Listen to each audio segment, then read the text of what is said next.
बिस्मिल्लाहिर्रहमानिर्रहीम। हज़रत सैयदना अबू बकर सदीक़ रज़ियल्लाहु ताला अन्हु की बैत। हुज़ूर नबी करीम के ज़ाहिरी विसाल के बाद हज़रत सैयदना अबू बकर सदीक़ मनसब खिलाफत पर फाइज हुए और हज़रत सैयदना अली अल-मुर्तज़ा ने भी हज़रत सैयदना अबू बकर सदीक़ के दस्ते हक पर बैत की। इब्न जबर और सवेद बिन गफला की रिवायत है कि हज़रत अबू सुफियान ने हज़रत सैयदना अली अल-मुर्तज़ा से आकर कहा कि क्या तुम लोगों पर इस खिलाफत के बारे में कुरैश का छोटा घराना गालिब आ गया? अगर तुम चाहो तो मैं सवारों और प्यादों का लश्कर जमा करूं। आप रज़ियल्लाहु ताला अन्हु ने फरमाया, तुम हमेशा इस्लाम और अहले इस्लाम के दुश्मन रहे, लेकिन तुम्हारी ये दुश्मनी इस्लाम को कुछ नुकसान न पहुंचा सके। बेशक हमने हज़रत सैयदना अबू बकर सदीक़ को इस मनसब का अहल पाया और हमने उनके दस्ते हक पर बैत किया। इमाम अहमद की रिवायत में है, हज़रत सैयदना अली अल-मुर्तज़ा ने फरमाया, बेशक मुनाफिक लोग ऐसी कौम है जो एक दूसरे को धोखा देते हैं और हमने हज़रत सैयदना अबू बकर सदीक़ की बैत इसलिए की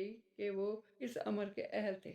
हज़रत सैयदना अबू बकर सदीक़ जब खलीफा बने तो कुछ लोगों ने आपकी खिलाफत पर एतराज़ किया, तो आपने लोगों से खिताब किया और अमर खिलाफत को वापस लौटा दिया। आपने अपने खिताब के बाद घर का दरवाज़ा बंद कर लिया। आप 3 दिन तक मुसलसल अपने घर से निकलते और ये कहकर वापस आ जाते कि मैंने तुम्हारे बैत को वापस किया। इस दौरान हज़रत सैयदना अली अल-मुर्तज़ा खड़े होते और फरमाते, बेशक अल्लाह और उसके रसूल ने आप रज़ियल्लाहु ताला अन्हु को हमेशा मुकद्दम रखा है। हम भी आप रज़ियल्लाहु ताला अन्हु को मुकद्दम रखते हैं। मैं कौन हूँ जो आप रज़ियल्लाहु ताला अन्हु को इस मनसब से हटाऊं? हज़रत अक़बा बिन हारिस रज़ियल्लाहु ताला अन्हु फरमाते हैं कि हुज़ूर नबी करीम सल्लल्लाहु अलैहि वसल्लम के विसाल के कुछ अरसा बाद मैं हज़रत सैयदना अबू बकर सदीक़ रज़ियल्लाहु ताला अन्हु के इमरान नमाज असर पढ़कर बाहर निकला तो हज़रत सैयदना अली अल-मुर्तज़ा रज़ियल्लाहु ताला अन्हु भी आप रज़ियल्लाहु ताला अन्हु के हमरा थे।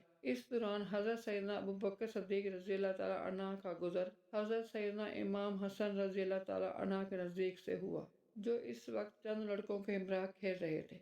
हज़रत सैयदना अबू बकर सदीक़ रज़ियल्लाहु ताला अन्हु ने हज़रत सैयदना इमाम हसन रज़ियल्लाहु ताला अन्हु को गोद में उठा लिया और प्यार करते हुए फरमाया, मेरे बाप की कसम, तुम हज़ूर नबी करीम सल्लल्लाहु अलैहि वसल्लम के मशाबह हो और हज़रत सैयदना अली अल-मुर्तज़ा रज़ियल्लाहु ताला अन्हु के मशाबह नहीं हो। हज़रत सैयदना अली अल-मुर्तज़ा रज़ियल्लाहु ताला अन्हु ने जब हज़रत सैयदना अबू बकर सदीक़ रज़ियल्लाहु ताला अन्हु का कलाम सुना तो मुस्कुरा दिए। हज़रत अबू ज़ुनाद रज़ियल्लाहु ताला अन्हु से मरवी है, फरमाते हैं कि हज़रत सैयदना अली अल-मुर्तज़ा रज़ियल्लाहु ताला अन्हु से पूछा गया कि मुहाजिरीन और अंसार को क्या हुआ, तो उन्होंने हज़रत सैयदना अबू बकर सदीक़ रज़ियल्लाहु ताला अन्हु को आप रज़ियल्लाहु ताला अन्हु पर फ़ौक़ियत दी और उनके दस्ते हक पर बैत की। हज़रत सैयदना अली अल-मुर्तज़ा रज़ियल्लाहु ताला अन्हु ने फरमाया, अगर तू कुरैशी है तो अल्लाह से माफ़ी मांग और अगर मोमिन अल्लाह की पनाह में ना होता तो मैं तुझे कत्ल कर देता। हज़रत सैयदना अबू बकर सदीक़ रज़ियल्लाहु ताला अन्हु को मुझ पर 4 बातों की वजह से